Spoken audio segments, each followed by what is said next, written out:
Dialogue national inclusif, c'est le thème de la conférence de presse qui a réuni les médias nationaux et internationaux accrédités au Tchad autour de 4 membres du gouvernement de transition, à savoir le ministre de la Communication, porte-parole du gouvernement, Abdraman Khoulamala, le ministre de la Justice, garde des Sceaux, chargé des droits humains, Mohamed Ahmad Alabo, le ministre d'État chargé de la réconciliation nationale et du dialogue, Achek Ibn Oumar, et le ministre de la Sécurité publique et de l'immigration, Souleymane Abakar Adoum. Durant 2 heures, le débat a été franc et courtois entre les membres du gouvernement et les journalistes, puisqu'il s'agit des préparatifs du dialogue national inclusif, épine dorsale de l'actualité politique en vigueur, qui réunira le mois prochain les partis politiques, les leaders d'opinion, les politico-militaires et les leaders religieux, ainsi que la diaspora. Les 4 membres du gouvernement ont répondu sans détour aux interrogations axées sur la sécurité des citoyens durant le dialogue national inclusif, la présentation des armes saisies lors des opérations des fouilles, la tenue du dialogue national inclusif des politico-militaires à Doha, les moyens médiatiques déployés par l'ONAMA pour la couverture du dialogue national inclusif, le paiement des dommages des victimes liés à la disparition des criminels, le rôle de la justice et la disparition tragique du défunt maréchal du Tchad, Idriss Déby Itno. À chacune des questions, les 4 membres du gouvernement de transition ont montré leur volonté d'œuvrer pour une bonne marche de la transition, pouvant aboutir au dialogue national inclusif dans l'intérêt de la population tchadienne. Pour le ministre de la Communication, porte-parole du gouvernement, Abdraman Khoulamala, la tenue et la réussite du dialogue national inclusif requièrent la mobilisation de toutes les composantes de la société. Le ministre de la Justice, garde des Sceaux, chargé des droits humains, Mohamed Ahmad Alabo, appelle au respect de l'orthodoxie de la justice. L'amnistie est une volonté du gouvernement pour la recherche de la paix, dit-il. Des instructions fermes ont été données pour que la lumière soit faite sur la disparition tragique du maréchal du Tchad, Idriss Déby Itno. Pour le ministre d'État chargé de la réconciliation nationale et du dialogue, Achek Ibn Oumar, seule la volonté doit accompagner la vision de toutes les parties qui prendront part au dialogue national inclusif. De ce faire, des fouilles sont régulièrement organisées et des mesures sécuritaires sont prises pour la préservation des biens et la protection des personnes. S'agissant des marches des partis politiques et associations, seules les marches autorisées par le ministre de tutelle sont reconnues. La 4e conférence de presse du gouvernement est une initiative du ministère de la Communication qui fait de ce cadre un espace d'échange fraternel entre les journalistes et les membres du gouvernement, s'inscrit en droite ligne de la politique du gouvernement de transition qui accorde un volet important à la communication de ses actions. Au niveau du ministère, au niveau du gouvernement, on insiste sur d'abord rassurer les gens sur la volonté des autorités en rappelant la phrase du président du Conseil militaire de transition sur le fait que le dialogue doit être sincère, souverain, concerner tout le monde et qu'il n'y a pas de sujet tabou et qu'on doit sortir le Tchad de cette division incessante depuis l'indépendance. Si cela est intériorisé par tout le monde, au niveau du gouvernement et haute autorité, on ne peut qu'affirmer et répondre aux inquiétudes, aux sollicitations quand c'est possible pour rassurer.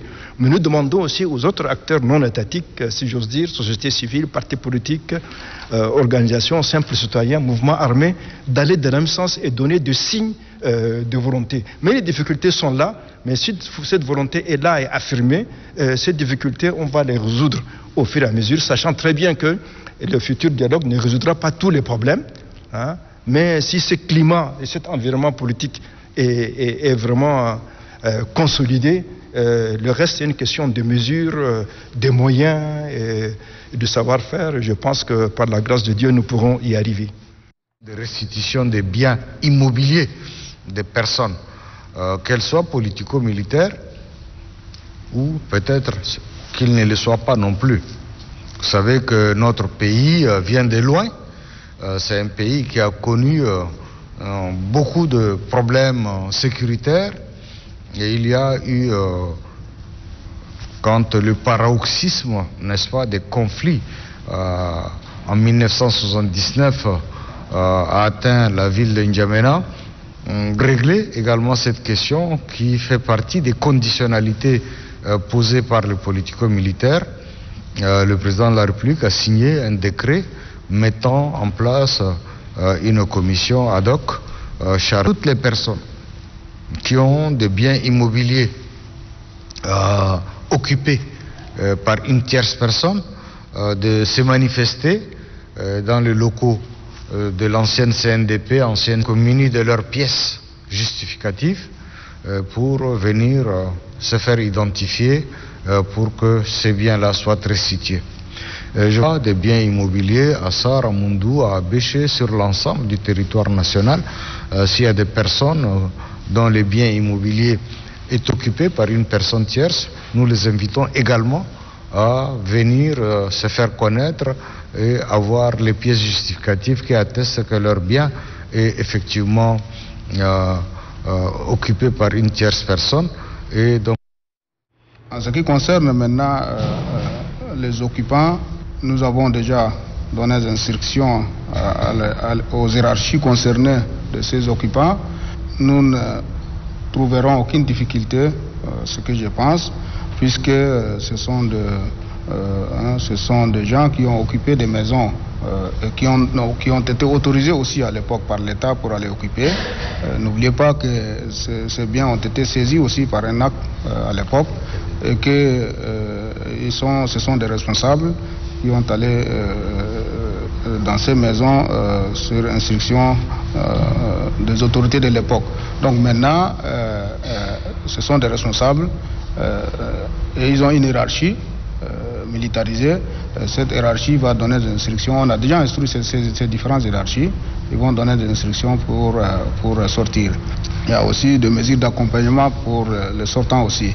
C'est une question de la réconciliation nationale. C'est l'histoire qui nous a fait ça.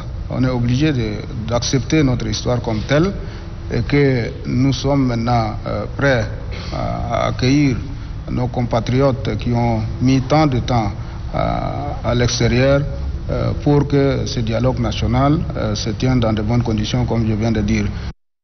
Nous travaillons d'arrache-pied pour que le dialogue national qui va s'ouvrir soit couvert sur l'ensemble du territoire national.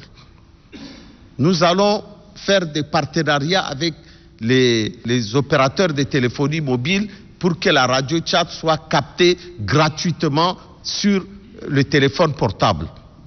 Voilà un peu les programmes que nous sommes en train de faire, que nous dévoilerons dans les jours qui viennent. La philosophie de ce dialogue, c'est de faire en sorte que l'ensemble des Tchadiens, qu'ils soient de l'intérieur ou de l'extérieur, participent à ce dialogue.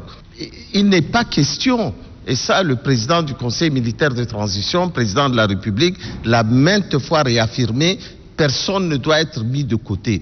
Le gouvernement fera en sorte que tout le monde participe et que personne ne sera mis de côté, surtout des courants politiques qui représentent une opinion ou qui peuvent représenter une opinion politique ou une opinion de la société civile. Sur ce point-là, il est important de rassurer les Tchadiens